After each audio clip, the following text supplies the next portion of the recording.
네, 안녕하세요. 청하수입니다. 유비 인생의 획기적 전기, 그 이전과는 다른 삶을 살도록 만들어준 것으로 알려진 게 바로 제갈량과의 만남이죠. 제갈량과의 그 독특한 만남을 알려면 우선 제갈량하고 만나기 직전 유비 상황에 대해 좀 알아야 합니다. 그 직전에 유비가 원소한테 의탁했다가 원소도 조조에게 지고 유비도 또 조조에게 강력한 공격을 맞이하게 됩니다. 정사삼국지, 조조가 원소를 격파한 후 친히 남쪽으로 유비를 공격했다. 유비가 미축 손권을 유표에게 보내 소식을 전하자 유표는 직접 교회에서 유비를 영접해 상빈의 예의로 대우해 주었다. 유비가 조조에게 쫓겨 제갈량이 있는 형주로 들어가게 된 거고, 유표가 유비를 받아들여 준 것은 조조라는 강대한 잠재적 위협이 있기 때문이었죠. 조조를 상대하는 일종의 중간 방패막이 완충으로서의 활용도 그렇고, 조조가 황제를 데리고 있으면서 황제의 명을 빙자하여 자신이 하고 싶은 일을 추진하니까 원칙적으로 유표도 한 황실의 신하이니 황제라고 쓰고 실제로는 조조의 명령인 명이 내려와도 형식적으로는 그걸 들어야 하는 입장. 그런데 같은 한나라 황실 후손 유비와 함께 손을 잡는다면 후일 조조의 명을 거부할 때도 그 명분을 만들기가 더 좋다는 거죠. 이에 유표는 병력도 보태주어 신야의 유비를 주둔하게 했다. 근데 이 이후에 이런 일이 생겨요. 그런데 그렇게 하자 유비에게 귀부하는 형주의 호걸들이 날로 많아져 유표는 유비의 마음을 의심하게 되었고, 이어 그를 경계하기 시작했다. 받아주되 유비를 의심하고 경계하는 유비가 지나치게 사람을 많이 모으고 지지를 끌어내어 내 자리를 위협할 수도 있지 않겠느냐. 유표가 이렇게 겉과 속 다르게 자신을 경계한다는 걸 유비가 모를 리 없죠. 그렇지만 유비는 티를 내지 않습니다. 구주춘추, 유비는 유표가 자사로 있는 형주에 여러 해 머물렀다. 일찍이 유표와 자리를 함께 했는데 유비가 일어나 화장실에 갔다 오더니만 몹시도 분해하며 눈물을 흘렸다. 갑자기 화장실 다녀오더니 눈물을 흘리는 유비를 보고 유표가 몹시 괴이하다 여겨 그 이유를 물으니 유비 말하길, 제 몸은 항상 말 안장을 떠나지 않았어서 넓적다리에 살이 없었는데 지금은 말을 타지 않으니 넓적다리 군살이 크게 올랐습니다. 세월은 이처럼 빨리 흘러 장차 노인이 될 날이 다가오고 있는데 공업을 아직 세우지 못하였으니 이 때문에 너무나 슬퍼했었던 것입니다. 보통의 경우는 이걸 그냥 표면적으로만 받아들이죠. 아, 유비가 해놓은 것은 없고 나이만 먹는 것을 슬퍼해서 저러는구나, 이렇게만 퉁치고 넘어가는데, 달코 다른 능수능란 정치인 유비가 왜 저런 말을 하필 이때 하필 유표에게 했을까? 이걸 생각해 봐야죠. 지금 이 이야기는 말을 타고 전장을 달리고 싶다는 거잖아요. 유비의 바램은 유표가 조조의 뒤를 찔러 공격해 주기를 늘 바랬던 겁니다. 그 한 사례로 이런 게 있습니다. 정사삼국지, 조조가 북쪽으로 오환을 정벌하는 일이 벌어지자 유비는 유표에게 조조의 중심지인 허도를 습격하러 가자고 제안하였다. 그러나 유비의 이 설득에도 유표는 움직이지 않았다. 인생이 안티 조조였던 유비는 사실 처음부터 유표가 적극적으로 조조를 공격해서 천하를 좀 뒤흔들어 주길 바랬던 것이고, 근데 유표는 그러진 않죠. 이걸 대놓고 아, 왜 치고 올라가면 될 걸 안 올라가십니까? 이렇게 무턱대고 바로 화내는 건 하수고, 아, 나이 더 들기 전에 전장을 누벼 우리 천하를 바로잡는 공훈을 세워야 할 텐데 이렇게 앉아만 있어서는 안 되는데, 우회적으로 이야기하는 거죠. 강력한 병력을 가지고 전장을 누비라고 명령을 내릴 수 있는 존재 유표에게 말이죠. 본인이 원하는 바를 이루기 위해 회식 자리에서의 사소한 사담 하나도 눈물을 글썽이며 철저하게 심리적으로 활용했던 것이 바로 유비였다. 그냥 아무 생각 없이 허벅지 군살 보고 운 게 다구나 하고 넘어가면 삼국지의 참맛을 전혀 모르는 거죠. 유비가 그렇게 단순한 사람이 아니다. 그렇게 감상에 좌지우지되는 인물도 아니고 아무 의미 없이 하필 그 유표 앞에서 쓸데없이 괜히 울었겠습니까? 그러나 유표가 움직이지 않는 것, 조조가 마음껏 활동할 수 있도록 내버려두게 되는 것에 대해서는 조조 참모, 곽가는 이미 그렇게 될 거라는 예측을 다 하고 있었습니다. 정사, 곽가전, 조조가 원소 아들 원상과 오원을 치려할 때 신료들 다수는 유표가 유비를 시켜 허도를 습격하여 조조를 급습할까 몹시 두려워하였다. 그러나 곽가는 이렇게 말했다. 곽가. 지금 조조공의 위험이 천하를 진동시키고 있으나 호인 오화는 그들이 멀리 떨어져 있어 필시 방비를 단단히 하진 않을 것입니다. 그들이 거리를 믿고 방심하고 있는 틈을 타 갑작스럽게 출정한다면 충분히 격파하여 멸할 수 있습니다. 반면 여기서 유표를 신경 쓰며 그를 치기 위해 남정한다면 원상은 오한과의 협력을 기반으로 과거의 세력을 다시 재규합할 터. 이는 오한의 수장 답돈에게 분에 넘치는 기회를 주는 격이 될 수 있는 바. 유표라는 작자는 본래 앉아서 말이나 떠드는 걸 좋아하는 인물로 그 자신의 재능이 유비를 부리기에 턱도 없이 부족함을 잘 알고 있을 겁니다. 따라서 유비에게 우리를 치는 중임을 맡기면 유비를 추후 제어하지 못하게 될까봐 불안해할 것이 분명합니다.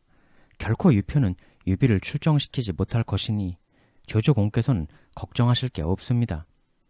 유표 같은 소인배는 유비에게 큰일을 절대 맡기지 못할 것이다 라는 거죠. 예측력 뛰어난 각가의 판단대로 유표는 유비라는 말을 써먹지도 못합니다. 조조가 북쪽으로 오한을 정벌하자 유비는 유표에게 허도를 습격하도록 설득했으나 유표는 듣지 않았다. 한진춘추 결국 조조가 원정을 끝내고 되돌아오자 그제서야 유표는 유비에게 이렇게 말했다. 유표, 유비 그대의 말을 듣지 않아 커다란 기회를 놓쳤구려. 그러나 유비는 이렇게 답했다. 괜찮습니다. 지금 천하가 분열되어 날마다 난리가 계속 이어질 것이니 좋은 기회는 또 올 것입니다. 다음에 찾아올 기회를 잘 잡는다면 이번에 실기를 안타까워할 필요는 없을 것입니다. 말로는 괜찮다고 해도 유비가 정말 속이 쓰렸겠죠. 이 거대한 기회는 찬스를 알려줘도 받아 먹지를 못하니. 근데 이때 유표가 조조 뒤를 찌르지 못한 게 단순히 유표가 바보여서 소심쟁이여서 못한 게 아니고 나름 유표한테도 사정이 있었어요. 그 사정은 좀 뒤에서 말씀드릴 건데 이런 사람에게 의탁했던 유비 그의 팔자도 아직은 풀릴 때가 아니었던 것처럼 보였으나 여기서 하나의 엄청난 전기를 만나게 되죠. 유비가 신야에 주둔하고 있을 때 서서가 유비를 만나게 되었고 유비는 서서를 몹시 중히 여겼다. 어느 날 서서는 유비에게 이렇게 말했다. 제갈 공명이라는 이가 있습니다.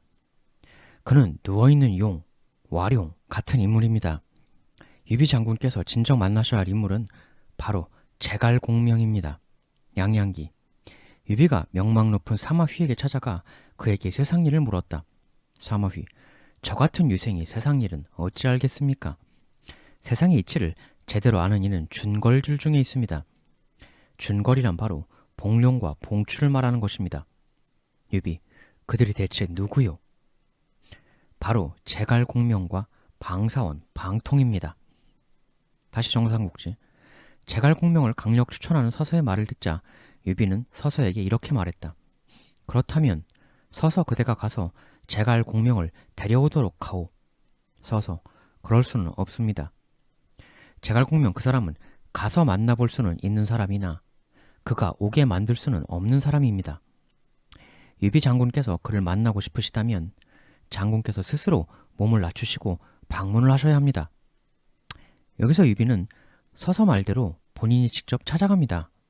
그런데 정사, 제갈량전, 이에 유비가 제갈량을 직접 찾아가 방문했고 3번 만에 만날 수 있었다. 가끔 보시면 삼국초려가 픽션이다, 사실이 아니다 이런 말씀을 하시는 분들이 계신데 전혀 그렇지 않습니다. 3번 찾아가서 겨우 만날 수 있게 된 건 명백히 역사서에도 기록된 사실이에요. 만나게 된 유비는 주위 사람들을 물리치고 제갈량에게 말했다. 그 유비가 그래도 명색이 전직 좌장군 출신에 일정 지역도 유표에게 할당받아 관할하고 있는 사람인데 갈 때 혼자 가진 않았을 겁니다. 그런데 지금 처음 만나게 된 제갈량하고 얘기하기 위해 주변 사람들을 다 나가 있으라고 하고 제갈량하고 독대를 바로 하게 되었다는 거죠. 보자마자 제갈량에 대한 확신을 느꼈다는 것일 텐데요. 둘만 남게 된 상황에서 유비는 제갈량에게 이렇게 말을 합니다. 한나라 황실이 무너지다 보니 오죽하면 황제 폐하께서 도망길에 오르게 되는 일까지도 벌어지곤 하였소. 나 유비 스스로의 덕과 역량을 헤아리지 못하고 한때 천하에 대의를 펴고자 하기도 하였소만 지모가 부족하고 얕아 지금껏 늘 실패와 좌절만 하다 오늘에 이르렀소. 그러나 아직 나 유비 큰 뜻을 버리진 않았소. 내가 앞으로 어찌해야 할지 부디 알려주시오. 제갈량이 답했다. 동탁 이래 여러 호걸들이 일어나 여기저기 누볐던 자들이 헤아릴 수 없이 많았습니다. 그중 조조는 원소에 비하면 명성은 미약하고 그 병력은 적었습니다만 마침내 원소를 이겨내고 약자에서 강자로 우뚝 설 수 있었습니다. 그 이유는 조조에게 천시가 있었던 부분도 있으나 꾀와 지략 덕분이기도 합니다. 지금 조조는 100만 병력의 천자를 끼고 제후에게 호령을 하고 있으므로 현재로서는 조조와 정면으로 다툴 수는 없다고 보입니다. 그리고 또 한 명의 인물, 손권. 손권은 강동을 점거한 지 벌써 3대째이고 위치가 공격하기 힘든 데다가 백성들이 손권에게 귀부하고 있고 현명한 일을 잘 등용하고 있으니 그 역시 동맹으로 삼을지언정 다투긴 어렵습니다. 형주는 동으로는 오, 서로는 파촉으로 연결되는 너무나 중요한 요충지입니다. 그러나 그 형주의 주인은 능히 이 요지를 지켜내기 힘든 인물이니 이는 하늘이 형주를 유비 장군께 주려는 것과 다를 바가 없습니다. 유비 장군께서는 형주를 취할 생각은 없으십니까? 또 익주는 지세가 워낙 험하고 외부로부터의 길이 막혀있는 데다가 기름진 들판에 물산이 풍부히 나는 땅으로 한 고조도 이에 의지에 일어나 제업을 이루었습니다. 그곳을 차지하고 있는 유장은 어리석고 나약하며 장로가 북쪽을 점거하고 있는데 이에 그곳 백성들은 늘 현명한 명군을 기다리고 있는 실정입니다. 장군께서는 한 황실의 후예이신 데다가 온 천하에 그 신의를 떨치신 분입니다. 우선 형주 익주를 차지한 후 동쪽의 손권과 동맹을 맺고 서쪽의 여러 융족, 타민족들과 연합하여 힘을 키우면서 한 명의 뛰어난 상장에게 형주에서 출격하여 완, 낙양으로 향하게 하고 유비 장군께서는 몸소 익주 병력을 거느리고 진천으로 출병하신다면 장군을 영접하지 않을 백성이 누가 있겠습니까? 실로 이처럼 하신다면 폐업은 이루어지고 한 황실이 다시 흥하게 될 것입니다. 이게 그 유명한 제갈량의 융중대죠. 이 말을 들은 유비 말하길 참으로 옳은 말씀이요. 이후 유비와 제갈량의 정은 날이 갈수록 깊어졌다. 그러자 관우 장비가 불쾌한 기색을 보이기 시작했다. 그러나 유비가 다독이며 말하길 내가 제갈 공명을 얻은 것은 물고기가 물을 만난 것과 같다. 부디 관우 장비 제군들은 이에 관해 다시는 이야기하지 말도록 하라. 그러자 관우 장비가 불평을 멈추었다. 이게 정사 삼국지에 나온 유비와 제갈량의 만남 이야기예요. 우리가 흔히 알고 있는 삼국지 연의 내용하고 큰 틀에선 비슷하죠. 다만 제갈량 집을 찾아갈 때 여러 가지 세세한 일화들은 픽션이 많고 그러나 유비가 직접 제갈량을 만나러 3번이나 찾아갔던 것 자체는 정사 역사서에 기록된 사실이다. 그런데 정사 삼국지는 이렇게 기록되어 있는데요. 또 전혀 다른 기록도 있어요. 위략, 유비는 번성에 주둔하고 있을 때 제갈량은 조조가 북쪽 일대를 평정했으니 다음 차례로 형주를 공략해 올 것임을 알았다. 그러나 형주의 유표는 성정이 굼뜨고 병법에 박지 못하니 이에 제갈량이 직접 가서 유비를 만났다. 이건 내용이 전혀 다르죠. 위략은 조조가 형주로 밀고 내려올 것을 걱정한 제갈량이 유표한테 말해봐야 무능해서 소용도 없고 그래서 또 한 명의 기대주 유비한테로 직접 자신이 찾아갔다라는 겁니다. 일단 계속 보시죠. 유비는 찾아온 제갈량에 대해 사전에 그와 교분이 없었고 또 제갈량의 나이가 어리므로 여러 유생들 중 한 명으로 생각하고 그를 대접했다. 위략에서는 오히려 약간 유비가 제갈량을 무시하는 것처럼 나와 있습니다. 그냥 일개 여러 명 중에 한 명 취급만 했다는 거예요. 제갈량을. 그런데 모임이 끝난 후 무사람들이 모두 떠났으나 제갈량만은 홀로 자리에 남아있었다. 이렇게 혼자 남아있다는 건 나를 무시했던 유비에게 무언가 할 말이 있다는 거죠. 그런데 유비는 그런 제갈량을 바라보면서도 제갈량이 말하고자 하는 바가 무엇인지 먼저 묻지 않았다. 이 뻔히 그 남아있는 의도가 보이는데도 계속 제갈량을 무시하는 유비. 유비는 평소 짐승이나 새털 등으로 장식품을 짜는 것을 좋아했는데 때마침 어떤 이가 유비에게 소, 꼬리털을 주었으므로 직접 손으로 이를 짜고 있었다.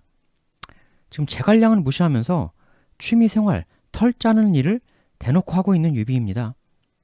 그러자 제갈량이 그러한 유비에게 다가가 이렇게 말했다. 제갈량, 유비 장군께서는 평소 원대한 뜻이 있다고 하시더니만 그 원대한 뜻이라는 게 소 꼬리털을 짜서 장식품이나 만들겠다는 뜻이었습니까? 무시당하던 제갈량이 드디어 터진 건데요. 그렇긴 해도 굉장히 건방진 발언이죠. 나이도 한참 어린데. 그런데 이 어처구니 없을 새파란 어린 상대의 도발적 멘트에 대해 위락에선 이렇게 기술을 해요. 제갈량이 그렇게 말을 하자 유비는 제갈량이 범상치 않은 인물임을 알았다. 예, 짜던 것을 내던지고 이렇게 답했다. 유비, 그게 대체 무슨 말씀이오? 나는 그저 잠시 근심을 잊으려 했던 것뿐이오. 그러자 제갈량 말하길, 유비 장군께서 헤아리기에 유표를 조조와 비교하면 어떻습니까? 조조에 미치지 못하오. 그럼 유비 장군 자신은 어떻습니까? 나도 마찬가지오. 그럼 모두가 조조에게 미치지 못하는 것이군요.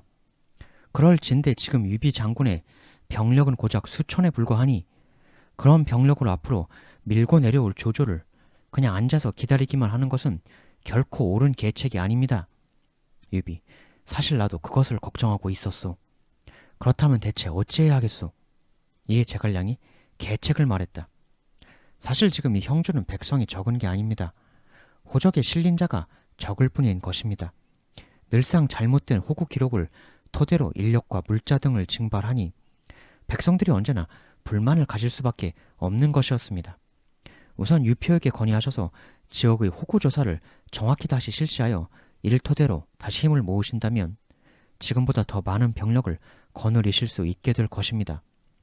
유비가 이 계책에 따르니 마침내 그 무리가 강성해졌다.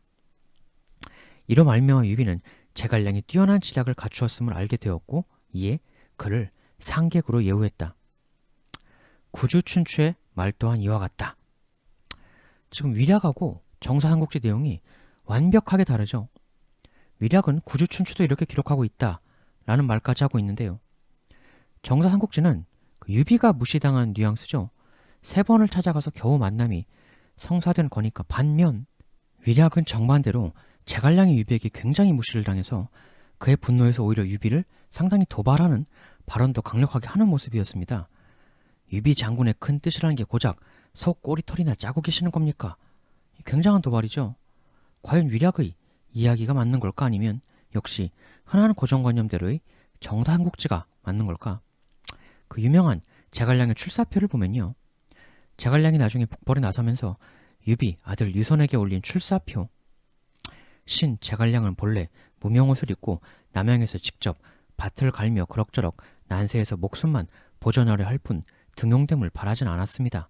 그러나 선제 유비께서 신을 비루하다 하지 않고 외람되게도 친히 몸을 낮추시고 신의 초려를 3번 찾아오셔서 당시 세상의 일을 물으시니 이에 감격하여 마침내 선제 유비를 위해 노력할 것을 약속드렸습니다. 그 온갖 어려움 속에 명을 맡아온 지 어언 21년의 세월이 흐르게 된 것입니다. 이 출사표의 내용하고 교차 검증을 해보면 역시 제갈량은 가만히 있고 유비가 몸을 굽혀 3번이나 찾아간 게 맞아 보여요. 그럼 위략의 그 내용은 대체 뭔가? 그 위략의 내용이 좀 매우 이상한 기록들이 있습니다. 아무래도 위나라에서 쓰여진 사서다 보니까 위나라가 아닌 특히 촉과 오의 내용에 대해서는 좀 불확실한 기록들이 많이 있다. 이렇게 많이 얘기를 하죠. 그러면 유비가 왜 한참 어린 새파란 서생에 불과한 제갈량을 3번이나 직접 몸을 굽혀 찾아갔느냐? 이 제갈량이 아까 출사표에서는 그냥 나는 별 볼 일 없고 밭 갈아서 조용히 먹고 살려고만 했다 이런 식으로 겸손하게 표현하고 있었습니다만 엄청난 백그라운드 배경을 가지고 있었어요. 제갈량의 부인이 여러분들도 잘 아시는 황월영이라고 부르는 황부인인데 황월영이란 이름은 실제 역사서에는 기재된 이름은 아니에요. 즉 실제 이름이라고 볼 수는 없고 이 그 황승원이란 사람의 딸입니다. 이 황승원이 형주에서 정말 대단한 사람이었는데 무려 형주 최대 세력 거부호족 채모의 매형이에요.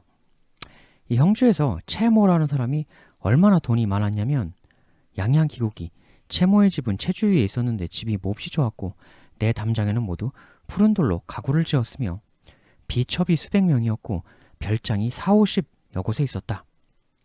이 첩이 수백 명이라고 하니까 이건 뭐 거의 왕에 준하는 엄청난 형주 대갑부라는 걸 알 수 있죠. 이런 엄청난 부자였기에 형주의 지배자였던 유표에게도 막강한 영향력을 발휘하던 인물이었어요. 형주의 실질적 최강자였다라는 말까지 나올 정도로 엄청난 인물이었는데 그런 거대 호족의 매형의 딸하고 제갈량이 결혼을 했다는 거예요. 아무리 유비가 겸손한 사람이라고 해도 자신보다 엄청나게 어린 새파란 젊은이에게 단지 그가 머리가 좋고 능력 있다는 이유만으로 몸을 숙여가며 3번이나 찾아간다.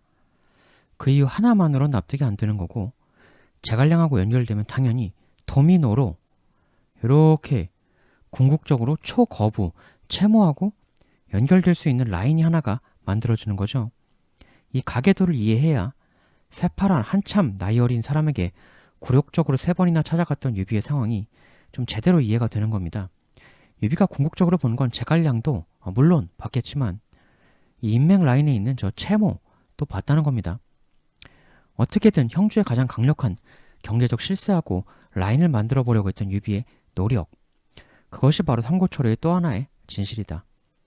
황성원 입장에선 자신이 사랑하는 딸의 남편이 주식회사 유비에 취업을 하게 된 거니까 주식회사 유비의 운명이 곧 제갈량 운명이고 그게 곧 자기 딸의 운명이기도 한 거니까 당연히 주식회사 유비를 형주 최대 재벌 채모에게 좀 잘 봐달라는 이야기를 해줄 수가 있는 거죠.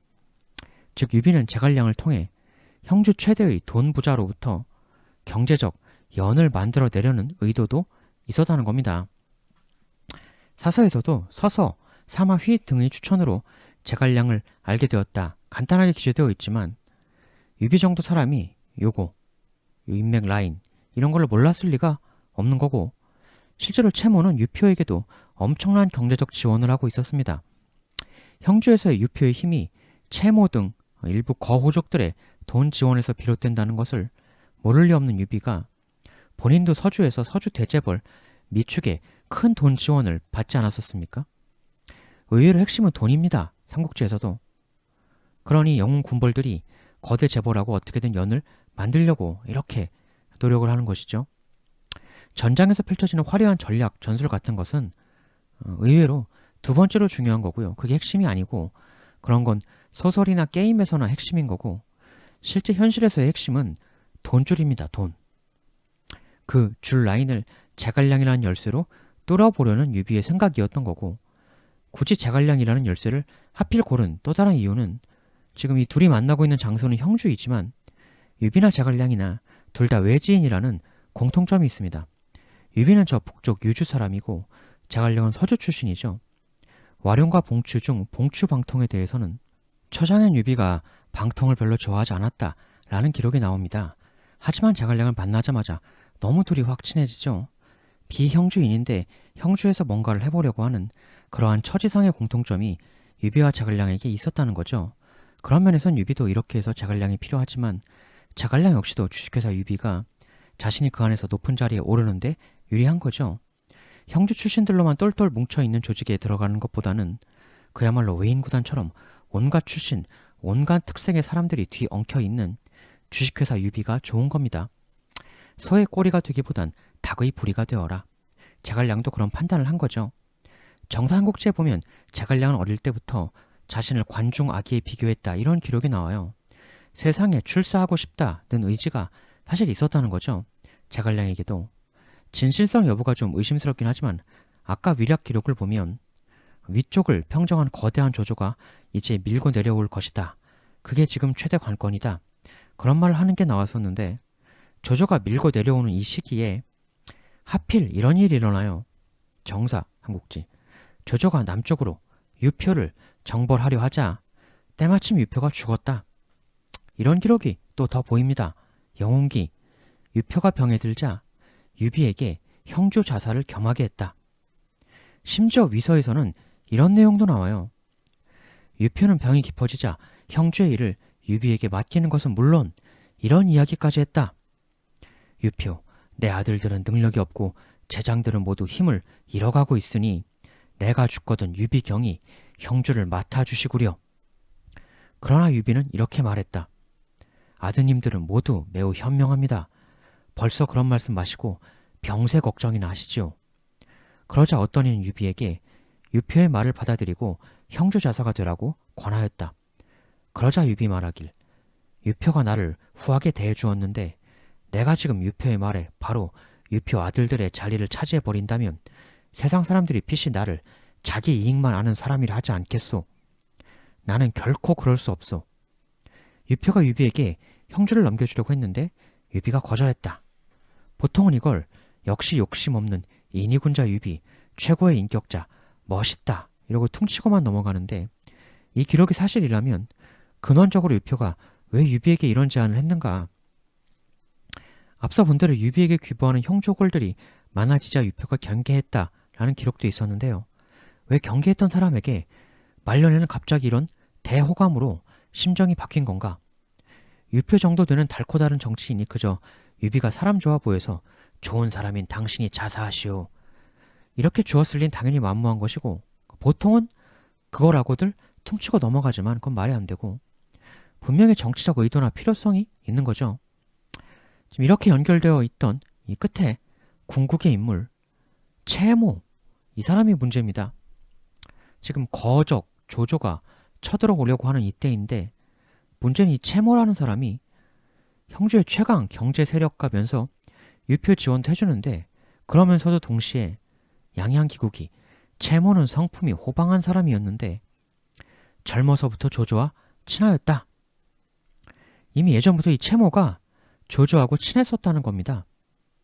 형주의 정치적 지배자 유표를 경제적으로 지원해주면서 형주 최고 실력자로서 힘을 발휘하고 있으면 물론, 그러면서도 조조하고는 친분의 라인이 형성되어 있는 인물이었다 이겁니다. 아까 유비가 조조가 위를 신경 쓰고 있을 때 우리는 아래에서 강습해야 한다, 이 이야기를 계속 하는데도 유표가 움직이질 않았죠. 일단 사서에서는 유표가 우유부단한 인물이어서 못 움직였다는 식으로 겉으로 보이는 현상만 기술하고 있지만, 실제로는 유표가 자신의 정권을 경제적으로 상당히 뒷받침해주고 있는 채모가 조조랑 친하기 때문에 채모라는 걸림돌이 유표가 조조를 공격하는 것을 저지하는 요소가 되었을 개연성이 상당히 있습니다. 이 유표도 형주의 지배자이긴 하지만 채모처럼 근원적으로 형주에서 집안이 터잡고 거기서 경제적 뿌리를 내렸던 그런 사람이 아닙니다. 유표도 원래는 형주가 아닌 타지역 출신이고 기존에 있던 형주 자사가 손견에게 참살당하고 그 후임으로 들어왔는데, 자사가 참살당할 정도로 혼란스러웠던 당시 상황에서 애초에 유표가 자리를 잡을 수 있도록 도와줬던 게 채모, 괴량, 괴월 이런 사람들이었습니다. 채모가 없었으면 정권을 수립할 수도 유지하기도 힘들었던 게 유표였던 만큼, 조조가 북쪽을 신경 쓰는 누가 봐도 뻔히 보이는 대기회는 찬스를 못 살린 건 채모라는 요소 안 걸릴 수가 없는 거죠. 이 채모랑 조조의 친분은 이런 기록들이 전해지는데, 양양기국이 형주로 들어온 조조는 채모의 집으로 찾아갔는데 곧바로 채모의 침실로 들어가서 채모 처자를 불러 만나 예전 일에 대해 담소를 나누었다. 후에 채모는 조조 밑에서 종사, 중랑, 사마 등등이 되었다. 조조는 채모를 친구로서 대우하였다. 형주의 사실상 막후 실력자 채모가 유표 자신이 죽고 나면 형주를 더더욱 휘두르게 될 텐데, 그렇게 되면 밀고 내려올 조조에 대해 채모가 형주를 홀라당 바치고 최강자 조조 밑에서 더 출세하는 길을 택할 것은 뻔할 터. 그러나 안티 조조 유비가 형주의 자사가 되면 형주가 꽁으로 거저 조조한테 홀라당 먹히는 일은 없을 것이죠. 유비가 필사적으로 저항할 테니까. 다만 유표가 유비에게 형주를 넘겨주려 했다는 위서의 기록은 배송지 같은 사람은 잘못된 기록일 것이다 라고 단정을 하는데요. 그 이유는 이미 유표가 아들 중에 유종을 후계자로 세우려고 했었기 때문에 유비한테 준다는 말이 안 된다는 그릇된 기록이다, 이렇게 얘기를 하고 있죠. 결국 유표가 사망하자 유종이 뒤를 잇고 형주의 여러 세력들은 유종에게로 달려가 조조에게 항복하기를 강권합니다. 정사삼국지, 괴월, 부손 등이 조조에게 항복할 것을 설득했다. 그러자 유종 말하길, 나는 여러분들과 함께 형주에 온거하며 아버지 유표의 유업을 지켜왔는데 어찌 갑자기 항복을 하라고 하는가? 부손, 지금 조조는 황제 폐하를 모시며 그 명을 받아 움직이고 있습니다. 신하로서 황제의 명을 막는 것은 바로 반역입니다. 만일 우리가 멋대로 형주 땅에 초나라를 새로 만들어 저항한다 한들 단지 힘만으로도 우리는 조조를 당해낼 수 없습니다. 유비가 조조의 적수가 될 수 있다고 말하는 사람도 있으나 지금의 유비로는 조조를 막아내는 건 불가능합니다. 이렇게 패망하느니 항복하는 것이 낫다는 건 자명합니다. 유종, 그래도 난 절대 항복할 수 없소. 부손, 유비를 통해 조조를 상대해 보려는 생각을 하고 계신다면 큰 오판이십니다. 유비와 함께 조조에게 저항하다가 패한다면 결국 모두가 공멸하는 길이며 설사 유비가 조조를 막아 이겨냈다 한들 그것도 문제입니다. 유비가 공을 세워 조조를 물리치고 나면 과연 그 유비라는 작자가 유종 장군 밑에 계속 있겠습니까? 이 마지막 말에 유종은 움찔합니다. 결국 부손에게 설득당한 유종은 그대로 항복을 결정하게 되죠. 유비로서는 정말 통탄할 일. 공연의 한유 춘추를 보면 이런 기록도 나와요. 유종은 항복을 결정하긴 하였으나 감히 그 결정을 유비에게 알리지 못하였다. 유비 또한 그걸 모르다가 나중에 듣게 되었는데 이에 사람을 보내 유종에게 사실인지 물었다. 그러자 유종은 송충이란 사람을 보내 유비에게 항복 사실을 알려주었다. 송충에게 이야기를 전해드는 유비는 너무 놀라 송충에게 이렇게 말했다. 경들은 이런 일을 저질러 놓고는 더 일찍 와서 내게 말하지 않고 이제 화가 닥쳐서야 비로소 알리다니 어찌 이런 심한 짓을 할 수 있단 말인가. 하고는 바로 돌을 뽑아 송충을 겨누었다. 내 지금 당장 경의 목을 베어도 분을 풀기에 부족하다. 허나 대장부가 헤어지는 마당에 경 같은 무리들을 죽이는 것 또한 수치스러운 일이니 오늘은 그냥 살려주겠다. 이 유비가 굉장히 카리스마 있는 인물이에요.